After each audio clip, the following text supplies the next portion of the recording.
La loi morale est inscrite dans nos cœurs parce que nous avons tous été créés à l'image et à la ressemblance de Dieu.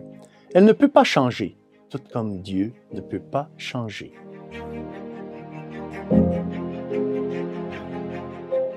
Au nom du Père et du Fils et du Saint-Esprit, Amen. Chers frères et sœurs, Salve Maria et bienvenue au commentaire de l'Évangile pour ce dimanche.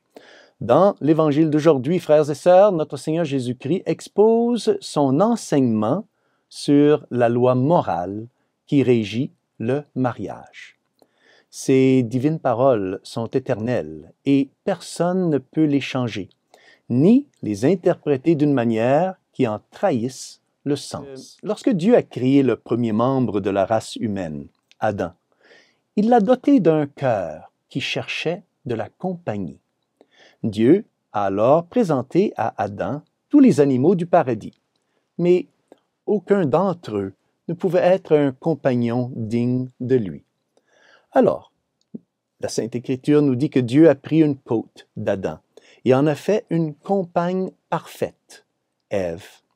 Comme elle était issue de l'homme, Adam lui donna le nom de femme.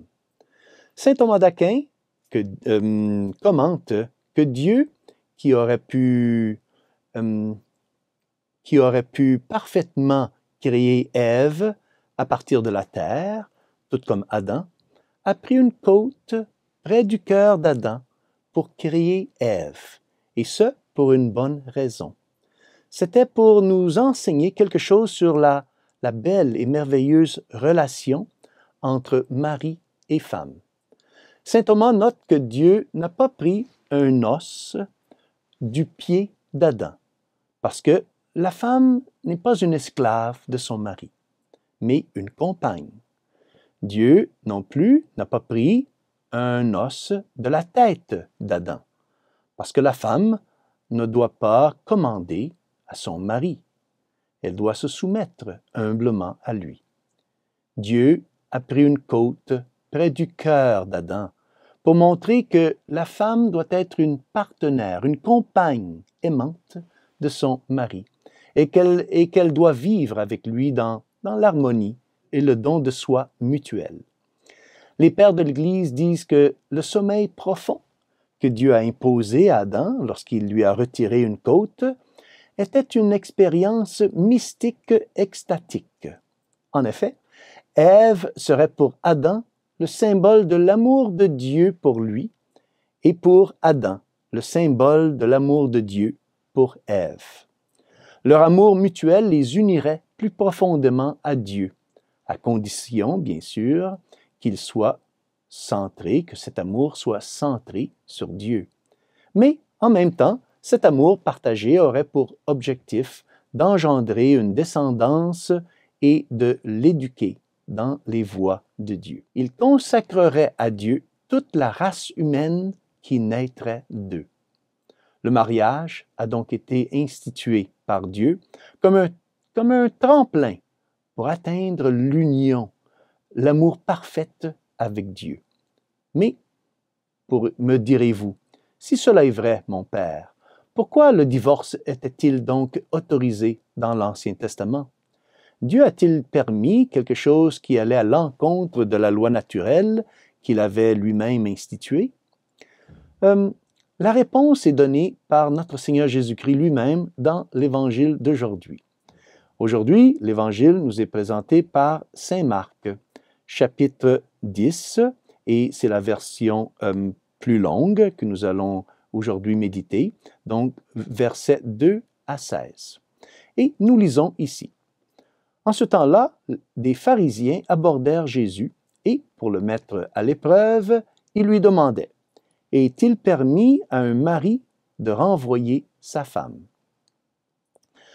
À ce stade-ci de la vie de notre Seigneur avait déjà défendu l'indissolubilité du mariage dans sa prédication. Les pharisiens voulaient donc lui tendre un piège pour ainsi le faire tomber, car ils savaient que Moïse avait autorisé le divorce. Le motif est clair d'après ce que nous dit l'Évangile. Ils voulaient le mettre à l'épreuve. Ils voulaient comme le faire tomber. Il voulait montrer que Jésus était en contradiction avec la loi de Moïse. Continuons notre lecture. Jésus leur répondit, « Que vous a prescrit Moïse? » Notre Seigneur sait tout et connaissait tout leur tactique. Il soulève donc le point précis avec lequel il voulait le piéger. Ils lui dirent, « Moïse a permis de renvoyer sa femme à condition d'établir un acte de répudiation. » Les pharisiens ici pensaient que cette fois-ci, ils avaient attrapé Jésus, parce que Jésus avait enseigné que le mariage est indissoluble, alors que Moïse, dans l'Ancien Testament, avait permis le divorce. Il est intéressant ici de noter que Moïse avait réellement dit qu'un mari pouvait renvoyer sa femme, si, comme nous pouvons le lire dans le livre du Deutéronome, si il a découvert en elle quelque chose de repoussant. Il a découvert en elle quelque chose de repoussant. Mais il s'agit là d'une notion assez générique qui a donné lieu à de grandes querelles parmi les Juifs. Qu'entend-on par repoussant? Comme toujours, devant une loi, il y avait des rigoristes et des laxistes. Les rigoristes de la loi suivaient la loi à la lettre, limitant la permission de divorce au seul cas d'infidélité grave. Mais les laxistes, qui interprétaient la loi de manière très souple et flexible, en arrivaient à soutenir que si une femme laissait, par exemple, brûler la nourriture, son mari alors avait des raisons suffisantes pour la divorcer. Tout cela rendait absurde toute idée de la loi naturelle de Dieu. C'était aussi une excuse pour la promiscuité et une dégradation de la dignité des femmes. Si Moïse a autorisé le divorce, était-ce dans le plan original de Dieu pour le mariage? La réponse, bien sûr, est non. Dieu a créé un seul homme et une seule femme, car il a institué le mariage pour l'amour exclusif entre les époux. Comme l'observe Saint Jean Chrysostome. Saint Jean Chrysostome nous dit que si Dieu avait voulu que les hommes prennent plus qu'une seule femme, il aurait créé un homme et plusieurs femmes. Mais ça n'est pas le cas. Ce que Jésus a dit a été une surprise donc totale. Ce qu'il répond, c'est ceci. Jésus répliqua, « C'est en raison de la dureté de vos cœurs qu'il a formulé pour vous cette règle. » En plaçant Moïse au centre de la discussion, notre Seigneur met les pharisiens, les met au pied du mur. Moïse a effectivement agi sous l'inspiration divine lorsqu'il a permis le divorce. Mais cela a été permis en raison de l'état inférieur de la sensibilité morale des Israélites de l'époque. Dieu a permis, comme un moindre mal, parce qu'ils étaient incapables de saisir et d'obéir et de vivre un tel commandement moral plus élevé. Il s'agissait d'une loi minimale destinée à prévenir des abus plus graves. L'acte de divorce que Moïse autorisait les hommes à donner à leurs femmes était aussi une protection pour la femme, car il lui permettait de se remarier et elle n'avait pas à vivre seule dans une situation dangereuse. Mais avec la venue de notre Seigneur Jésus-Christ, la loi morale sera restaurée dans sa perfection et son intégrité originale. Le Christ ne rétablira pas le code moral précédent d'Israël, mais en établira un plus sublime et plus parfait. Mais, nous dit saint Marc, au commencement de la création, Dieu les fit hommes et femmes. Ici, notre Seigneur met clairement en avant le plan originel de Dieu pour un mariage monogamique. Et notre Seigneur revient à l'Écriture pour leur montrer que cela avait été révélé par Dieu et qu'il ne s'agissait donc pas d'une innovation, d'une nouveauté de la part du Christ. Avant le péché originel, Dieu avait voulu une relation parfaite et fidèle entre un homme et une femme. C'est pourquoi il continue. À cause de cela, l'homme quittera son père et sa mère.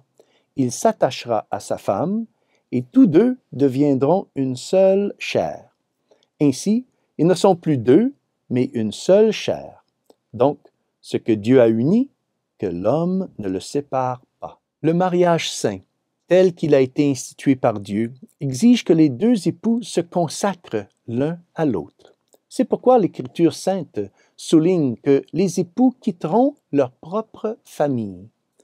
Lorsque l'Écriture utilise le mot « une seule chair », elle ne se réfère pas toujours seulement au corps, mais à l'être humain tout entier.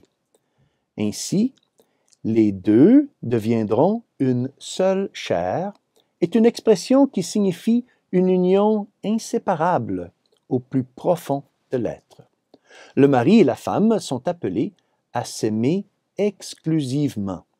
Tout amour entre les époux, qui est ensuite partagé par l'un d'eux à une tierce personne, est une atteinte à la sainteté du mariage, même s'il ne s'agit pas d'une infidélité physique.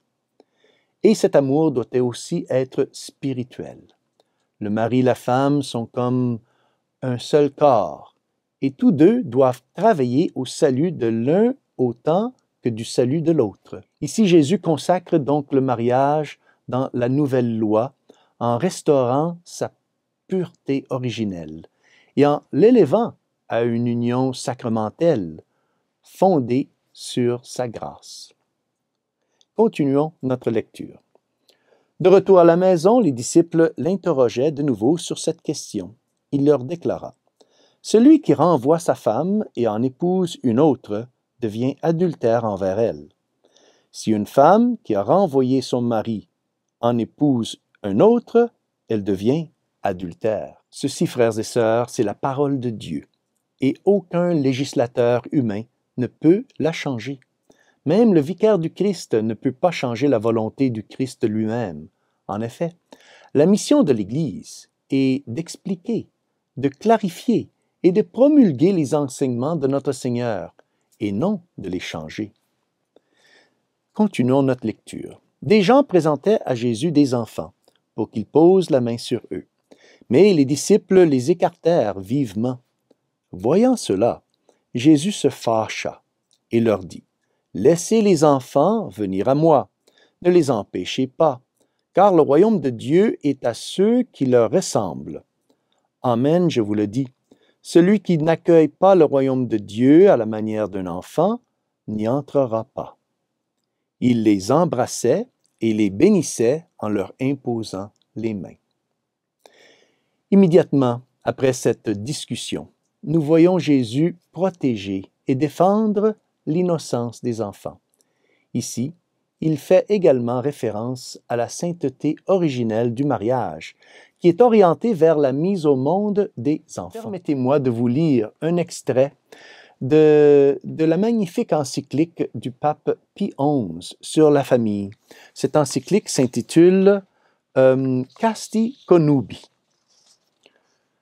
Les parents chrétiens doivent comprendre, en outre, qu'ils ne sont pas seulement appelés à propager et à conserver le gendre humain sur la terre, qu'ils ne sont même pas destinés à former des adorateurs quelconques du vrai Dieu, mais à donner des fils à l'Église, à procréer des concitoyens des saints et des familiers de Dieu, afin que le peuple attaché au culte de Dieu et de notre Sauveur grandisse de jour en jour. En mettant au monde des enfants, les parents chrétiens n'augmentent pas seulement la population du monde, mais aussi celle de l'Église ici-bas, et aussi celle au ciel. Oui, augmentent l'Église au ciel si leurs enfants sont bien élevés dans la foi et la vertu. C'est pourquoi le mariage est une grande responsabilité pour tout catholique. Prenons donc, frères et sœurs, la Sainte Famille comme modèle pour nos vies et demandons à Marie et à Joseph de nous aider à sanctifier notre mariage. Et que Dieu Tout-Puissant vous bénisse au nom du Père et du Fils et du Saint-Esprit. Amen. Salve Maria et bon dimanche.